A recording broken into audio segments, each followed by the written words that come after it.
Pessoal, bom dia, boa tarde ou boa noite, dependendo da hora em que você esteja assistindo. Estamos há esse tempo sem nos vermos, mas devido à pandemia, né? Mas dando retomada aos nossos estudos, teremos uma aula virtual, certo? Durante todo esse mês será assim nossos encontros. Então a gente vai continuar de onde parou. A gente parou nas energias renováveis e energias não renováveis.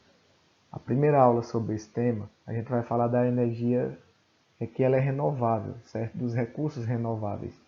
Então a gente vai ver que existem algumas modalidades desse tipo de energia. A mais comum, né, a hidrelétrica, que é cerca de 90%, né, do nosso país, ele se utiliza da energia hidrelétrica. A energia eólica, a energia solar, a energia de biomassa, a geotérmica e a maré motriz. A energia hidrelétrica ela pode ser também subdividida em PCH. E o que é PCH? É uma, vamos dizer assim, uma mini hidrelétrica, certo? É uma hidrelétrica pequena que ela abastece um local específico, certo? Não tão grande quanto uma cidade. Pode ser lugarejos ou até fazendas, sítios. A maremotriz também está subdividida em ondomotriz, que é gerada pelas ondas do mar ou pelo fluxo da maré, né? Maré alta e maré baixa. A da biomassa é feita por, vamos dizer assim, restos orgânicos, né? E a geotérmica, ela vai ser feita vai ser gerada essa energia pela força da pressão e o calor no interior da Terra. A solar, o próprio nome já está dizendo, né? Energia do Sol, está bem em evidência aí com as energias renováveis. E a eólica, que é a energia dos ventos, que a gente vai ver que vai ser utilizada é, há muito tempo e que não é nenhuma novidade, certo? Denomina-se assim todo tipo de energia que pode ser reposta com facilidade, são essas energias renováveis.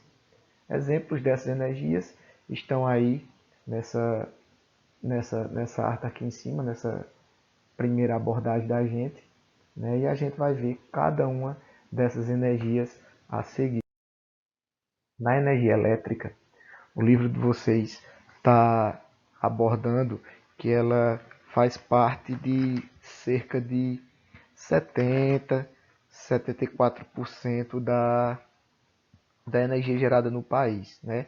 De uma fonte de 2017. Eu andei dando uma pesquisada nas fontes de 2019 e aí já apontam que o país se utiliza de 90% dessa energia para fornecer eletricidade. A energia hidrelétrica ela é muito utilizada no Brasil devido à facilidade que o país tem, devido à sua geografia natural. Por exemplo, rios caudalosos, que são rios que esses rios eles têm bastante água, né?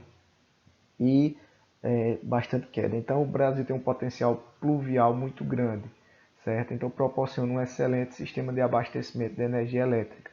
Então aqui na nossa região Nordeste, a gente vai ver que a maioria quase 100% da energia utilizada é energia hidrelétrica.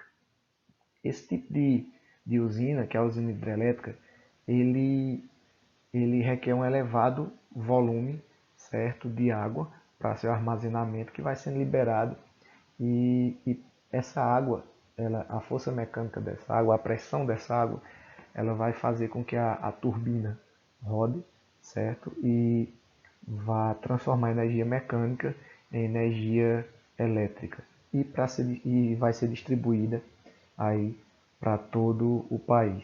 Na região Nordeste, nossa região Nordeste, a, a principal usina é a usina de Paulo Afonso, certo? Na verdade, não é a usina de Paulo Afonso, é o complexo de Paulo Afonso. São três usinas interligadas que elas vão gerar energia para a nossa região, para a região Nordeste, certo? Então, o principal rio que vai gerar essa energia é o Rio São Francisco. A bacia do Rio São Francisco, ela vai gerar a energia para abastecer todo o Nordeste do país, certo? Todo, no caso, a nossa região. Itaipu, a usina de Itaipu vai ser a maior usina do Brasil. É um complexo de usina muito grande. Na verdade, ela não é só do Brasil, ela é binacional. Por ser uma usina binacional, então caracteriza que ela abastece dois países, foi criada por dois países.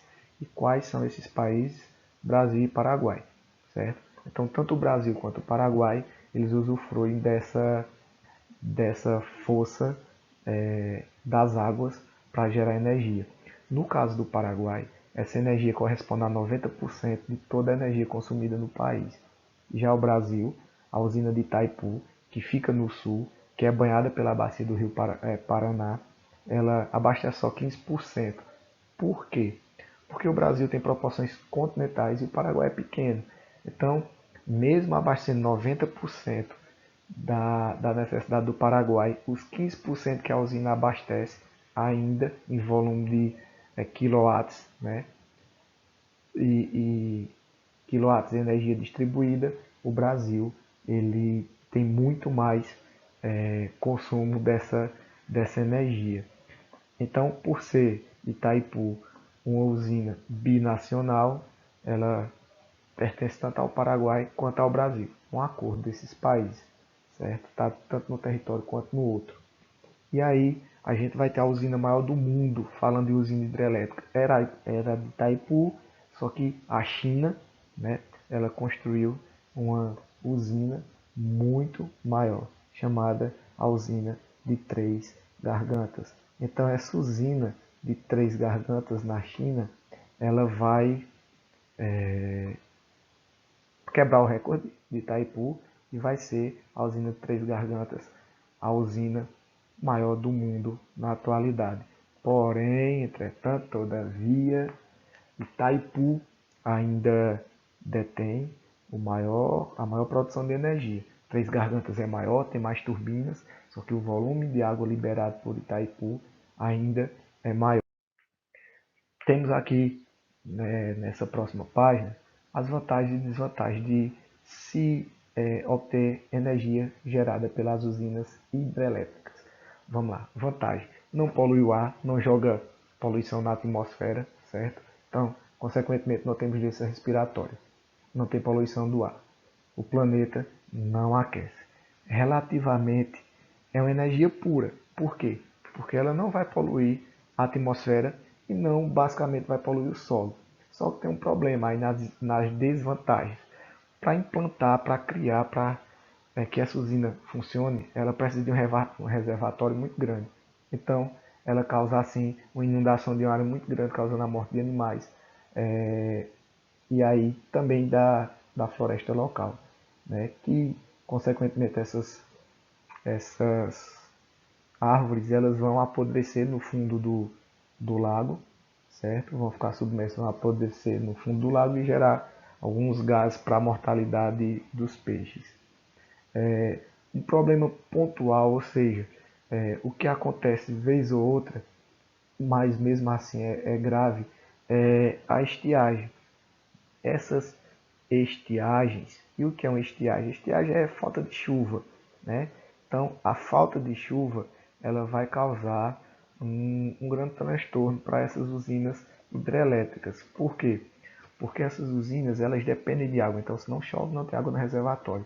E aí ela vai, vamos dizer assim, ela vai entrar em sinal amarelo, né? E aí o que é que quais são as medidas que se tomam com isso? Comprar ou gerar energia das indústrias termoelétricas, que são energias, geradores de energia que a gente vai ver nas próximas indústrias, geradores de energias. Então, se tem essa compensação gerando energia das termoelétricas, certo? Também há outra estratégia, que seria adotar o horário de verão. Então, o que acontece no horário de verão? Sem o horário de verão, as indústrias elas continuam produzindo normalmente, claro, as indústrias e as fábricas, e aí há um consumo de energia excessivo para uma indústria que já está colapsando, como é a hidrelétrica, quando não chove, quando está em estiagem, fica um pouco complicado. Então, o que acontece?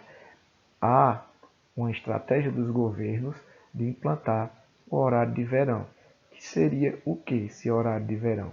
Esse horário de verão seria adiantar em 1 hora, certo? A atividade industrial. Como é adiantado em 1 hora, também vai ser fechado em 1 hora. Como é aberto em 1 hora, vai ser fechado 1 hora mais cedo também. Então, vai acarretar assim, vamos dizer assim, durante 1 mês, 2 meses, que é o horário de verão, sendo contabilizado todos esses dias, vai acontecer numa economia de energia, certo? Então, algumas regiões só elas adotam o horário de verão. No caso do Nordeste, não. Geralmente, o Nordeste há mais de 15 anos não adota o horário de verão porque aqui o sol brilha mais, então não precisamos do horário de verão, certo? E aqui tem um esquema de como é produzida essa energia, certo? Aqui está o reservatório. Deixa eu colocar aqui outra coisinha, o reservatório.